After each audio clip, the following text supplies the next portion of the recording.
miedo crece, escucharé tu voz. Sin esperanza, mi fe se acaba, mi fuerza tú serás. Cuando creo que no hay valor en mí, Dios lo encuentro en ti. Y no me rendiré, pues sé que tú nunca me dejarás, nunca me dejarás. Tu amor me cautivó aunque está lejos, siento resonando como un eco. Tu amor me cautivó aunque está lejos, siento resonando como un eco. Y en mi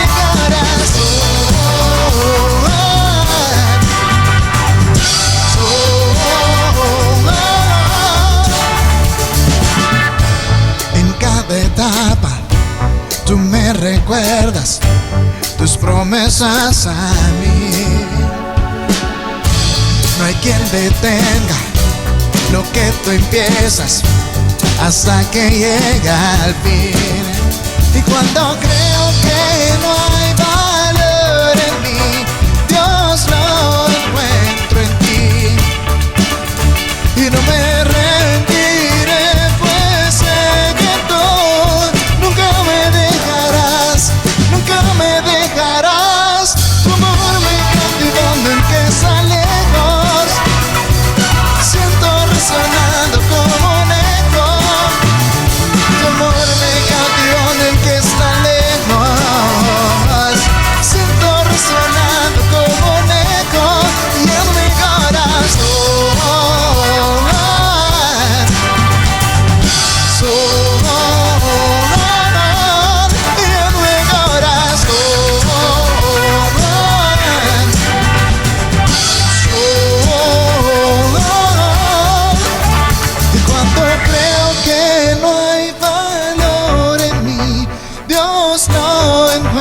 en ti, no me rendiré, pues sé que tú nunca me dejarás, nunca me dejarás. Tu amor me cautivó nunca está lejos, siento resonando como un eco. Tu amor me cautivó nunca está lejos, siento resonando, resonando. Tu amor me cautivó aunque está lejos, siento resonando como un eco. Tu amor me cautivó aunque está lejos, siento resonando como un eco. Y en mi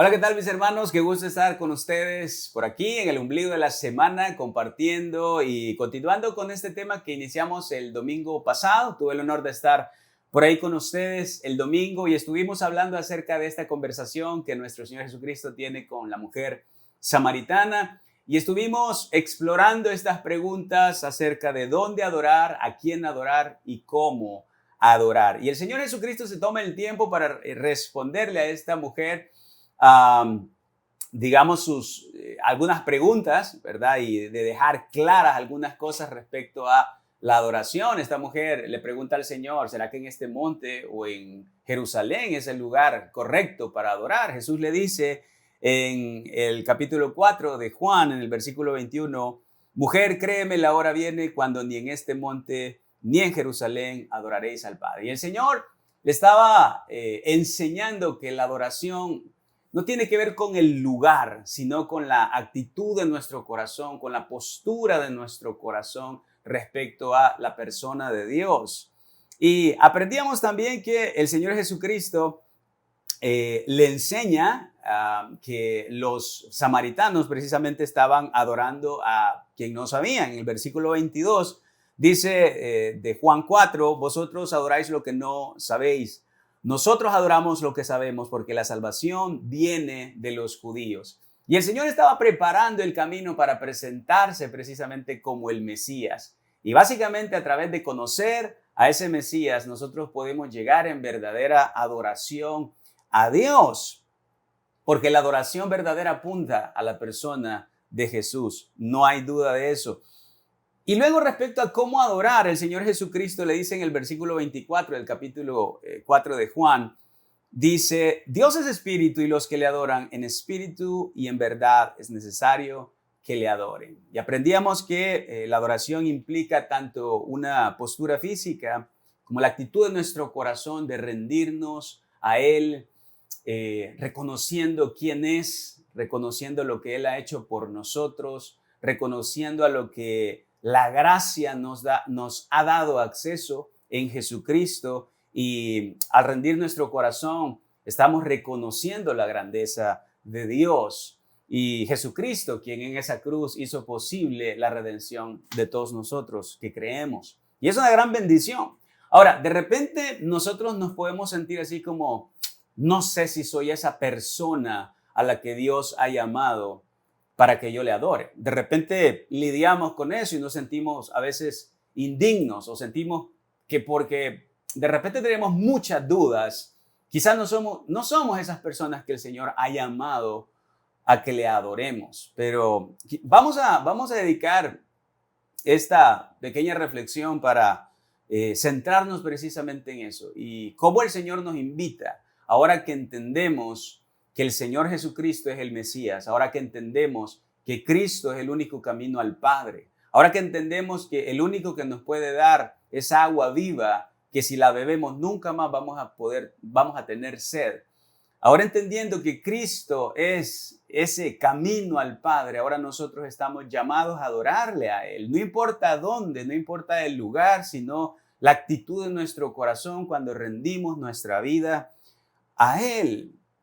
Y hay un pasaje que me gustaría que viéramos, está en Mateo 28, precisamente en el contexto de la resurrección de nuestro Señor Jesucristo. Por ahí María Magdalena y otra María habían llegado al sepulcro. Ya Jesús ya no estaba el día de la resurrección. Un ángel por ahí les dice, al que buscan no está acá.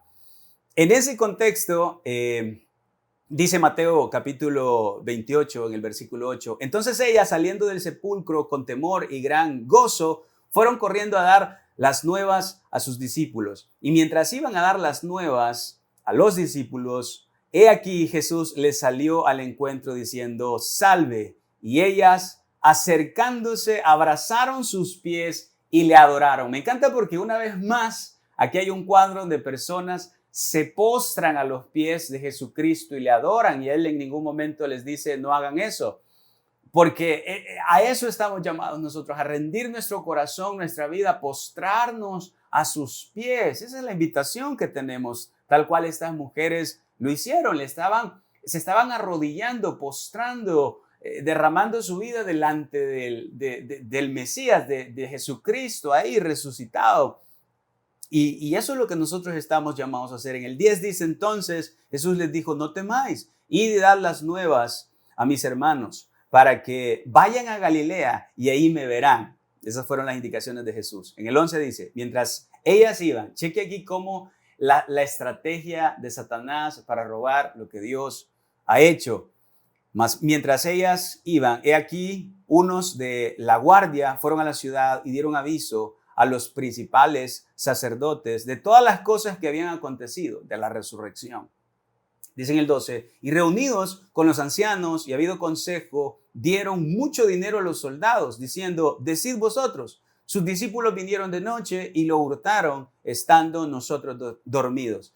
Y si esto lo oyere el gobernador, nosotros le persuadiremos y os pondremos a salvo. En pocas palabras, no se preocupen, nosotros respondemos por ustedes. Y ellos, tomando el dinero, hicieron como se les había instruido. Y este dicho se ha divulgado entre los judíos hasta el día de hoy, que básicamente llegaron los discípulos de Jesús y se robaron el cuerpo. Esto para que las personas no creyeran en la resurrección. Mire cómo Satanás se esfuerza, se enfoca en que básicamente dejemos de creer en esas cosas. Y muchas personas creyeron eso. Ahora, Jesucristo se tomó el tiempo para revelarse, para presentarse con sus discípulos y básicamente presentarse a sí mismo, presentar los agujeros en sus manos y que ellos pudieran creer que él había resucitado. Ahora, vean este contexto en el versículo 16, dice de esta manera, pero los 11 discípulos se fueron a Galilea, tal cual les había dicho Jesús, al monte donde Jesús les había ordenado, dice en el 17, y cuando le vieron, le adoraron. Y una vez más tenemos acá a los discípulos postrándose delante de la presencia del Rey, del Mesías, de Jesús resucitado, del Hijo de Dios. Pero note lo que dice, le adoraron, pero algunos dudaban. Y no nos dice los nombres de las personas que dudaban, no nos dice quiénes dudaban, pero ahí dice algunos dudaban. Y aquí es donde hay algo que creo que tenemos que reflexionar. Aun cuando tengamos dudas, adoremos. Aun cuando tengamos dudas, debemos adorar. Estas personas estaban ahí, estaban adorando porque veían al Padre, pero incluso a veces ellos decían, wow, ¿qué está pasando? Yo no me puedo imaginar las dudas que tenía en ese momento. Cuando vemos el original de esa palabra, dudas, básicamente tiene que ver con duplicar, es decir, tener dos opciones. De repente ellos decían, es el Mesías resucitado, pero de repente pensaban, no es el Mesías, y viene ese conflicto, y vino ese conflicto al corazón de algunos de ellos. Pero yo creo que la reflexión que podemos hacer aquí es, aun cuando tengamos esos momentos en que la duda golpea nuestra vida, adoremos al Padre, adoremos por lo que sabemos que es cierto, aun cuando desconocemos un montón de cosas y tenemos un montón de dudas. La duda es precisamente ese proceso mental que nos va a hacer vacilar en algún momento de nuestras vidas. Y muchos de nosotros vamos a pasar por procesos o por cosas difíciles que nos van a hacer dudar de un montón de cosas. Pero en esos momentos, cuando usted y yo estemos pasando por el valle de la duda, yo le animo a que usted se agarre de la palabra de Dios, que usted le crea a Dios esas cosas que son verdad en su palabra y que le adoremos, aún con dudas. Y es por eso que de repente viene esta pregunta, yo no sé si soy la persona correcta para adorar a Dios porque tengo tantas dudas. El Señor nos está diciendo, no importa que esas dudas estén ahí, adoremos al Padre. Los discípulos, muchos de ellos tuvieron dudas en su corazón respecto al Mesías, respecto a lo que estaba pasando en ese momento. De hecho, el mismo Juan el Bautista tuvo dudas respecto a que Jesús era el Mesías o no. Él mandó a sus discípulos a preguntarle si él era el Mesías o tenían que esperar a otro.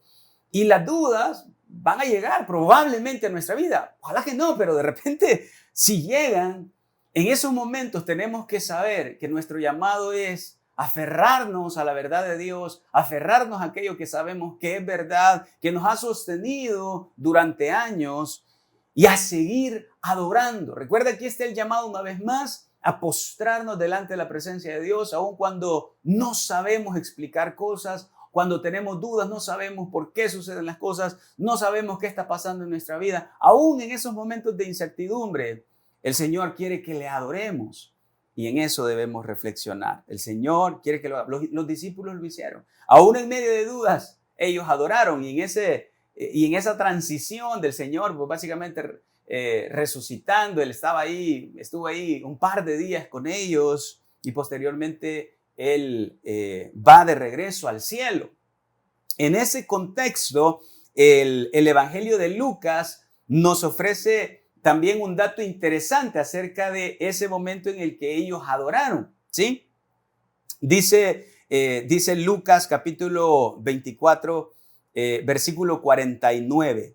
He aquí, yo enviaré, está hablando Jesús, yo enviaré la promesa de mi Padre sobre vosotros, el Espíritu Santo. Pero quedaos vosotros en la ciudad de Jerusalén hasta que seáis investidos del poder de lo alto. El Señor les estaba diciendo, el Espíritu Santo va a venir y va a descender sobre todos ustedes. Y esa es la promesa del Espíritu Santo que la vemos cumplida en Hechos, cuando el Espíritu Santo viene sobre todos. Y dice en el 50, y los sacó fuera hasta Betania y alzando sus manos los bendijo. Y aconteció que bendiciéndolos se separó de ellos y fue llevado arriba al cielo. Ellos, chéquense esto, ellos, 52, ellos después de haberle adorado, volvieron a Jerusalén con gran gozo y estaban siempre en el templo alabando y bendiciendo a Dios. Amén. Y Lucas nos da un detalle interesante también en ese momento en que los discípulos le adoran. Mateo nos dice que algunos tenían dudas, pero Lucas nos dice que en ese momento de adoración en el que los discípulos se postran, se vierten su adoración al Rey, ahí a Jesús, nos da este detalle que cuando ellos regresaron a Jerusalén, ellos iban con gran gozo. Y hay algo sobrenatural cuando nosotros adoramos, porque el gozo viene, hay algo sobrenatural cuando nosotros adoramos. El Señor pone gozo en nuestro corazón, es algo inexplicable. Ahora, veamos cómo este momento, y este punto es lo que viene luego de la adoración, es gozo. Ellos adoraron y cuando regresaron a Jerusalén estaban con gozo. Y piensen en esto. ¿Cuántas veces nosotros hemos despedido a alguien que apreciamos mucho, que amamos mucho, que por alguna u otra razón se va a separar de nosotros, se va por un tiempo o para siempre, no lo sé, de repente, y tenemos que despedirnos de esa persona? Ahora, pensemos que básicamente es lo que estaba sucediendo con Jesús y sus discípulos. Ya no se iban a ver tan seguido todos los días, ya no se iban a ver. Entonces, esa despedida se convirtió en un momento de gozo cuando ellos adoraron al Padre, cuando ellos empezaron a adorar al Señor y la adoración, cuando nosotros rendimos nuestro ser, nuestra vida al Padre, algo sucede, algo sobrenatural. El gozo de Dios está en nuestra vida, está en nuestro corazón. Los discípulos estaban despidiendo de esa persona que durante 3 años había estado con ellos, había ido a la cruz por ellos, había resucitado por el poder del Espíritu Santo y estaba ahora hablando con ellos y despidiéndose y encomendándoles un par de cosas para lo que venía, y que no iba a ser nada fácil también. Y en medio de toda esa transición, incertidumbre, ¿verdad? Lucas nos ofrece este detalle, que había gozo en el corazón. Ahora, ¿cómo puede haber gozo en el corazón de estas personas si no es de manera sobrenatural, recibiendo ese gozo de parte de Dios cuando nosotros rendimos nuestro corazón a Él? Y básicamente el gozo viene cuando reconocemos y ponemos nuestra confianza en Él y confiamos en Él. El gozo viene de manera sobrenatural. De hecho, hay un pasaje en Primera de Pedro que nos da un poquito de luz acerca de cómo es ese gozo, resultado de lo que Cristo hace cuando nosotros nos rendimos a Él. El gozo que proviene de Cristo no se puede explicar. Dice el versículo, Primera de Pedro capítulo 1, versículo 6, dice, en lo cual vosotros os alegráis. Está hablando del Señor, Padre de nuestro Señor Jesucristo, de Dios y Padre de nuestro Señor Jesucristo, en lo cual vosotros alegráis en la obra que Él ha hecho, por supuesto, la obra redentora de Cristo, aunque ahora, por un poco de tiempo, si es necesario, tengáis que ser afligidos en diversas pruebas. Y aquí es donde nosotros empezamos a flaquear muchas veces por las pruebas que vienen a nuestra vida, cuando sentimos que las cosas no salen como nosotros quisiéramos y pasamos pruebas y a veces decimos, wow, siento que Dios me ha olvidado, siento que Dios me ha abandonado, porque estamos pasando situaciones sumamente complicadas. Pero ahora el apóstol Pedro nos está recordando que aun cuando podamos estar afligidos, pasando por pruebas, y que esa fe nuestra está siendo probada, podemos experimentar un gozo que viene de parte de Dios. Dice el versículo 7, para que sometida a prueba vuestra fe, mucho más preciosa que el oro, el cual, aunque perecedero, se prueba con fuego, sea hallada en alabanza, gloria y honra cuando sea manifestado Jesucristo, a quien amáis. Oiga, a quien amáis sin haberle visto. Muchos de los que creyeron posteriormente ni siquiera vieron a Jesús, ni siquiera conocieron a Jesús, así como nosotros no lo vimos materialmente, no lo conocimos en persona, pero lo conocemos a través del relato de la Biblia, del testimonio de estos hombres que escribieron acerca de Él, y creemos y confiamos en la obra redentora de Jesús. Creemos que Él estuvo, que murió en la cruz, que derramó su sangre y que esa sangre ahora nos perdona de pecados, y que esa justicia que cayó del cielo hacia su vida es la propiciación para nuestros pecados. Es decir, esa justicia que Dios nos ofrece es a través de Cristo, por el castigo que Él llevó, que nosotros debimos haber llevado. Y esa es la gracia de Dios. Y a ese Jesucristo, a quien amáis sin haberle visto, en quien creyendo, aunque ahora no lo veáis, os alegráis con gozo inefable y glorioso, obteniendo el fin de vuestra fe, que es la salvación de vuestras almas. Y hay un gozo que no se puede explicar cuando ponemos nuestra confianza en el Señor. Y hay un gozo que solo el Señor da cuando ponemos nuestra fe en Él y cuando confiamos en que ninguna de las pruebas que estemos pasando en este momento se compara a la gloria que un día se va a manifestar en nosotros. No porque seamos buenos, no porque lo merezcamos, no porque hayamos hecho obras de justicia que nos van a poner en ese lugar glorioso, que nos van a hacer partícipes de esa gloria, no. Por lo que Cristo hizo en la cruz. Y viene un gozo al pensar en eso. Viene un gozo aun cuando sabemos que el problema está ahí, aun cuando sabemos que la situación fácilmente no va a cambiar en los próximos días, meses quizá. Pero aún así, el Señor Jesucristo trae gozo a nuestra vida, y hay un gozo que viene como resultado de poner nuestra fe en Él, de poner nuestra fe en la promesa, en la esperanza de que un día vamos a estar con Él. Piensen eso, piensen eso.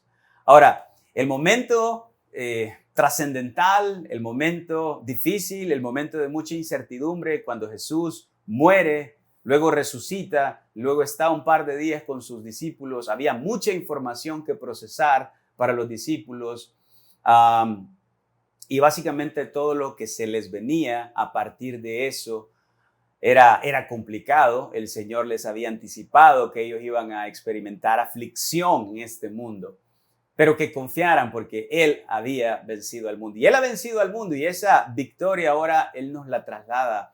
Y quiere que nosotros nos enfoquemos en la gloria venidera, y que eso provoque en nosotros ese gozo que solo el Señor nos puede dar, mis hermanos. Solo del Señor puede venir esa clase de gozo inefable, indecible, inexplicable, que simplemente el mundo se puede estar cayendo, el mundo puede estar patas arriba, como dicen, pero el Señor pone en nuestro corazón esa paz y ese gozo que aunque se caiga el mundo en 1000 pedazos, nuestra vida está protegida en Él, y esa es la esperanza que tenemos, que un día le vamos a ver, que un día Él nos va a hacer partícipe de esa vida eterna, de esa gloria, por lo que Cristo hizo en la cruz, mis hermanos. Y esto es causa de gozo, y esto es causa de que rindamos nuestra vida cada día delante del Señor en adoración, y que vengamos delante de Él en gratitud para agradecerle básicamente por lo que Él ha hecho,